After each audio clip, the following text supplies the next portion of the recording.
All right.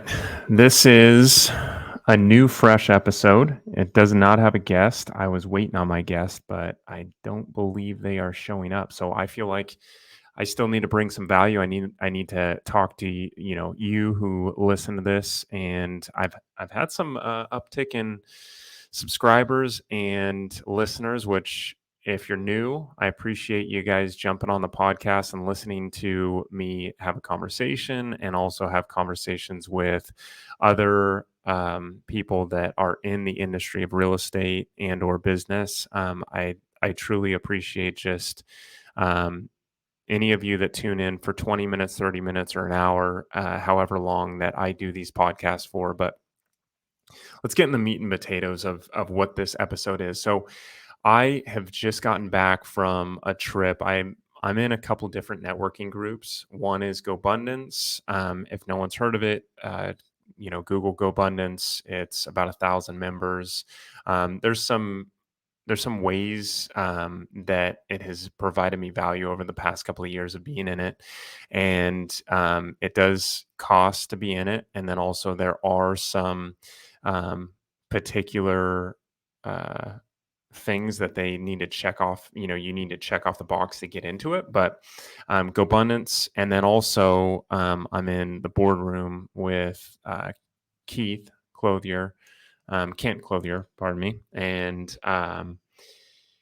so these are two things. I want to say, for one, you always need to get around people that are doing different things, that are doing things a way higher and a better scale than you. And that's what I've tried to do. I finally found a couple of, I believe, networking groups, these two in particular, that have gotten me to a place where I really feel like I'm viewing things from outside the scope of what I've done before. And it's pushed me to the limits of me feeling uncomfortable and fearful, to tell you the truth. And I think that's a lot of people these days, especially with being able to just jump on social media and see what else everybody else is doing. And this has been me for a long time, is just seeing inspirational stuff from David Goggins to Andy Frisella to now I see Andy Elliott all over the place too. And Gary Vee has been in the chamber for the last 10 years, and putting out significant content. But there needs to be people that are in your life that you can touch and feel and be tangible. I think that there are a lot of people that are on social media, and I think where we lose it is we feel like these people are tangible, and they're not. And I felt like for the past 5 years, 6 years, 10 years, with Gary Vee and everybody else, they've been super motivational, and I've gotten to places that I didn't think I could get to. And now, looking back too, there's got to be people that are in your life that are tangible, that you could say, dude, this person did it, not this person that has 10,000, 10 million followers, or, 8.5 million followers, or 7 million followers. This person came from zero, and you can see their iterations from, this place, this place, this place, this place. And they're just like me, and they're able to, level up to a level that I want to be at. So that's what this podcast is about. This is about leveling up and being. So if you're in real estate, doesn't matter what you're in. You could be just a W-2 employee and you're doing a side hustle. That was me for years, and we're still trying to figure out a lot of the business aspect of it, of just being a solo entrepreneur. And it's not easy. So if anybody's listening and they think you know it's been easy for me to transition. I know if you have listened to this podcast and some of my guests that have come on and everything else, you've heard me talk about me being a W-2 employee and having this as a side hustle to transitioning to a full-time entrepreneur. And it's not easy. It takes a lot of courage. I was never one of those people that, hey, right out of the gate was an entrepreneur. And it took me some time to figure out where I want to go with it. But that being said, I got into GoBundance going back to networking, and there's a lot of people in there that have done a lot of bigger things than I have. And now there's groups within that networking group that meet regularly. So I meet once a week with these guys. I jump on Zoom at 6 a.m. They're on the East Coast, so they're 3 hours ahead. One guy's Central, so he's 2 hours ahead. So it's 8 a.m. and 9 a.m. for them. So it's pretty early for me. I usually wake up. I used to wake up really early, but that kind of transitioned when I had a baby, and he loves going to bed a little bit later than what I was prepared for. But overall, I went out to the East Coast, sat down with these guys, went through a full Vivid Vision. I think I've talked about this book before, and if I haven't, then please try to pick this up.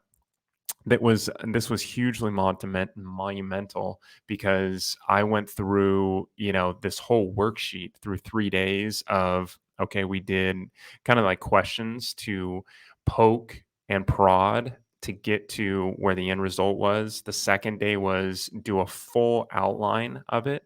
And then the third day was actually writing it down. I wasn't able to complete it. We spent like a couple hours, a few hours each day on this.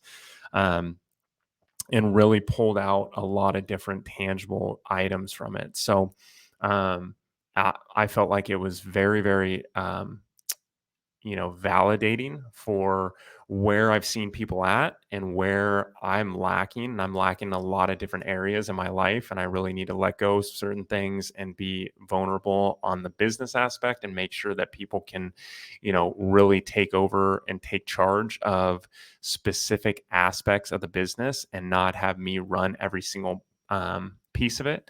And then also, developing a theme and a dream of where the business is going to have those things happen in real life. So if that's, hey, I want to travel 5 times a year to Italy, or I want to travel to go see my parents that live across country or out of the country 4 times a year or 5 times a year to make sure I see them, before they pass away, or whatever that may be. You need to put things on your calendar and this is what it is. It's a vivid vision to what your life is going to be in 3 years. So, for one, get close to people that are on your same level or were, and then they've leveled up. So, let's say you're a real estate agent, you're closing 5 deals and you want to go to 50, or you want to go to 150, or you want to go to 500. Okay. Well, you need to do that by X, Y, and Z. What are those key things? And then realizing where you are in 3 years of how that looks. So does that look like you have 3 assistants, you work 3 days a week, and you have an operations person, or let's say you're in lending, you have 2 processors and one other uh, LO in your office, and you're running that office, and then you have a couple of assistants that are helping process any paperwork and or questions from clients that come in. So how does that structure look in 3 years? So model that off someone that's been in your shoes, and then now they're way ahead of you. And then also, what does your life look like? Do you have kids? Do you not have kids? Do you travel a lot? Do you have 2 homes? Do you have one home in a special place that's fond to you and your family, or you and your spouse, whoever that is? So it goes really deep on that. And I think that this is something that a lot of people don't do.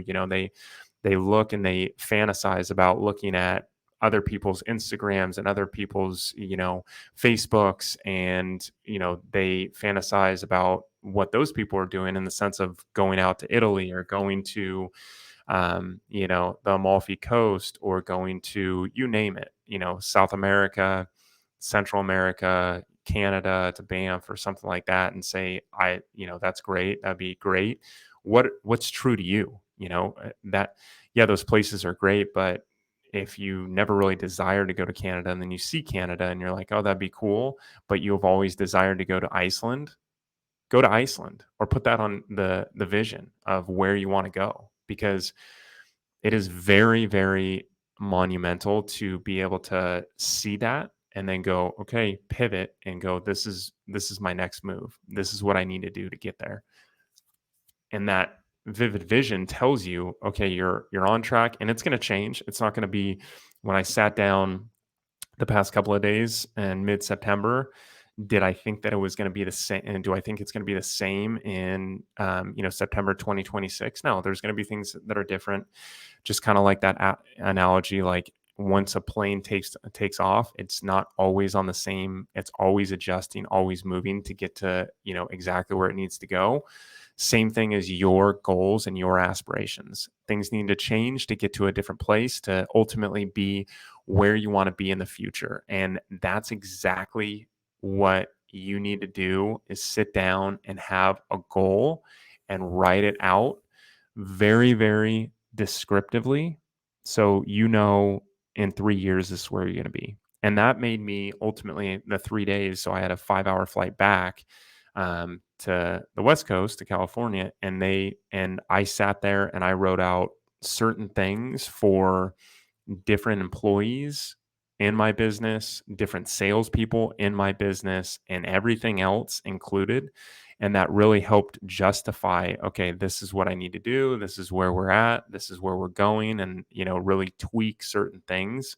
So I was prepared to implement all the things that I saw in the vision. So it gets your mind thinking a lot. And when you get that motion, I know Tony Robbins talks about that, the reticular activating system, and you put things in place. I know for years, I was talking to my wife about, hey, we got to do this, we got to do this, but we keep pushing it back and keep pushing it back. Well, let's bring that stuff closer. Let's not continue to push it, and say, hey, maybe next year, maybe next year. It's not in the budget this year, maybe next year. Granted, make sure that you're on target for budget purposes and stuff like that, but you really need to fine tune and, comb through all the stuff and make sure that you're on point to hit those numbers, have your team hit those numbers, and then explode to the next one, and then go to the next one. So hopefully this helps. I think that everybody that's listening to this would take value out of sitting down with people that are just a couple of steps ahead, and then some people that are 15 steps ahead, but that are tangible. You can't, obviously everybody can't sit down with Gary Vaynerchuk. They can't sit down with Andy Frisella. They can't sit down with, a person like, for instance, Elon Musk, but they can sit down with people that have done, a ton of things, and they're somewhere in their life that, you want to be. Those people will get you to think outside the box. So, and then the book, Vivid Vision. And there's another book I heard over the past 3 days that I'm going to pick up as well. It's 10X is better than 2X. And that's from Dan Sullivan, Ben Hardy. I got to pick that up. I've heard that probably, I get in this huge black hole of books because you can hear so many different, uh, you know, responses. Hey, you should read this book because of this, or you should take a look at this book, or this book's amazing. Take a read at this. And I've gotten to a point where I have so many books that are either on my shelf or on my notes app and on my iPhone that I've gotten to a point where it just seems so overwhelming. And I stopped reading books for a while because it was like I'm reading books just to read them and think that I'm, smarter, that much smarter. There's a couple books I'm reading. Can't Hurt Me by David Goggins right now, and I'm like 50 or 60 pages to being complete. And that one's kind of sparked different. It was good to do the Vivid Vision and read this book because it's really sparked that motivation even more of what he's done in his life. So I appreciate everybody listening. The last thing I want to say is thanks so much. I know that with my podcast, I either jump on here and do an update, do a little bit of like, hey, this is what the market's looking like, or this is kind of new to real estate. And then the third is ultimately, getting guests in here. So I got to get some, different guests. I have a few on my docket coming up. So I appreciate everybody that's listening. Thank you so much. And we will check you guys next week on another episode of Real Estate Trends and Market Updates with Peter McKernan.